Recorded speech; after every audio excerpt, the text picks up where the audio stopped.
Bueno, muy buenas tardes. Mi nombre es Francisco Conejo Carrasco, estudiante del doctorado en Ciencias de la Educación,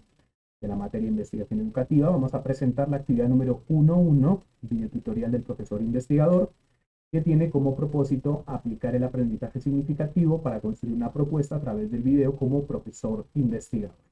Dentro de la propuesta de la actividad nos interroga o nos cuestiona por algunos puntos básicos o neutrales, en este caso pues sobre los antecedentes históricos de la ciencia y su relevancia en la investigación. En este caso se hizo una revisión del libro de Domingo Moratalla 2018, donde ubicaba desde Platón hasta nuestros días pues todo el proceso de desarrollo de esa relevancia en la investigación. Pudimos pues, revisar un poco dentro del escrito cómo las ideas de Platón y la antigüedad hasta la Edad Media pues se dirigían sobre todo en efectos de investigar e ingeniar para descubrir, saber y dominar el conocimiento, siempre con una finalidad de búsqueda de la verdad, que incluso permanece hoy en día dentro de nuestros procesos investigativos y que pretende difundir y transmitir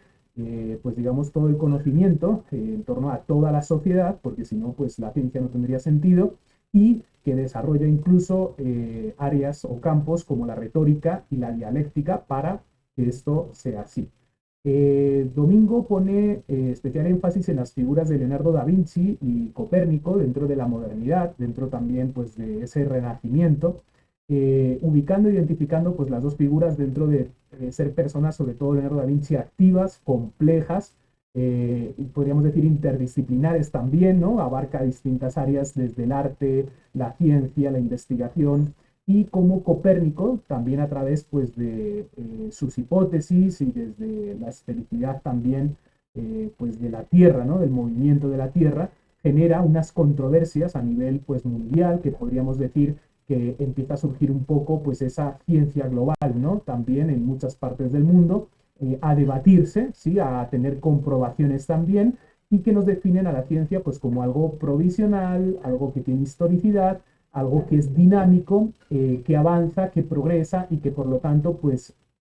se empieza a configurar también la investigación como un oficio, como una profesión y también como una vocación. Aquí surge una serie de autores como Santiago Ramón y Cajal, los horizontes de Max Weber, las teorías también de Gadamer, en torno pues a la crítica, a la reflexión, a la humildad, ¿no? Vamos a ver que la humildad es uno de los elementos claves también de la investigación y incluso él lo resume muy bien en un documento que se llama El arte de poder no tener razón.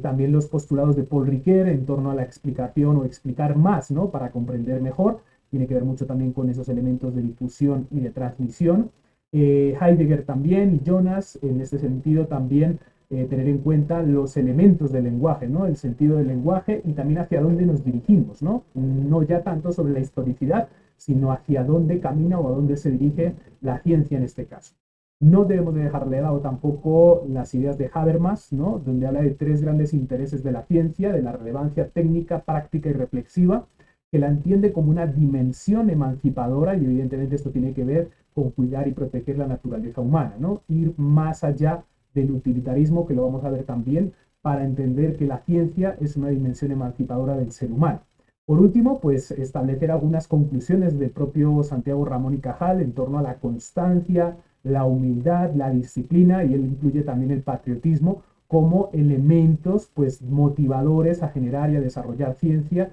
a generar y desarrollar investigación.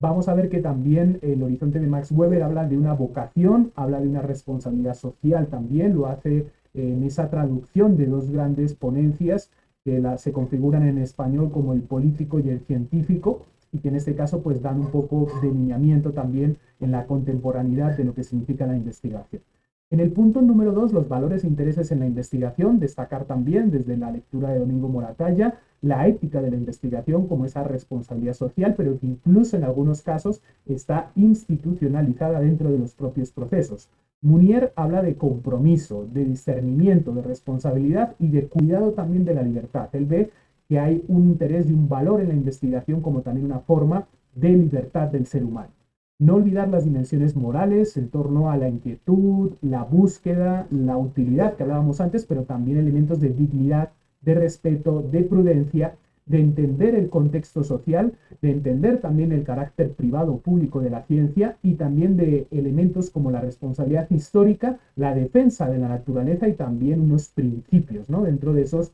valores e intereses en la investigación. En el documento de Gómez Tavares, que es un estudio,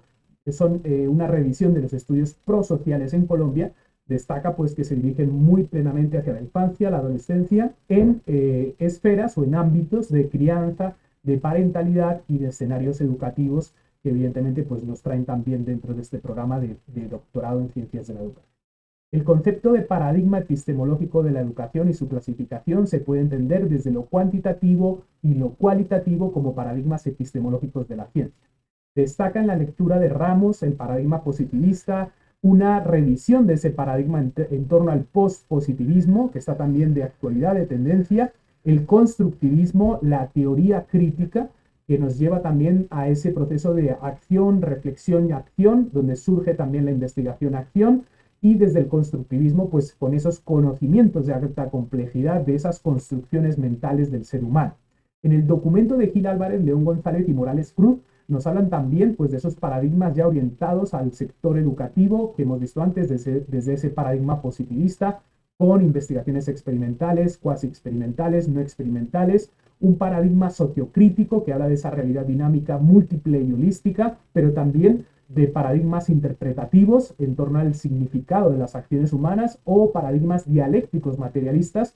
que tienen que ver con el análisis histórico y la relación de esa teoría con la praxis. En el punto número 4, la relevancia de la ciencia en la práctica educativa, podemos ver un diálogo directo entre un ámbito de deberes, normas y obligaciones, pero también desde los valores, bienes, prácticas y virtudes. Revisando el documento de Marco Stiefel sobre las competencias como paradigma educativo, podemos ver cómo ese desarrollo de la ciencia, en este caso en torno al concepto de competencia, se viene desarrollando a través de diferentes proyectos, a través de diferentes análisis como los estudios PISA o la relación del mundo del trabajo con las escuelas. Y evidentemente, pues aquí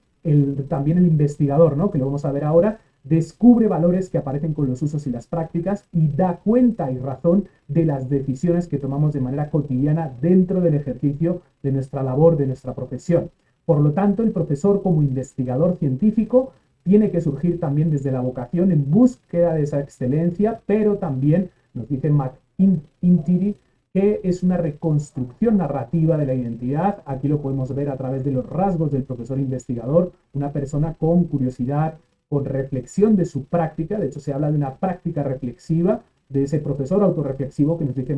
Domingo Roguet, que en este caso inicia desde la planificación, actúa sobre su realidad, observa los efectos, los resultados y analiza y saca conclusiones de esos procesos para volver a planificar de nuevo y mejorar en un constante ciclo, ¿no?, de autorreflexión también por parte de esa figura del profesor.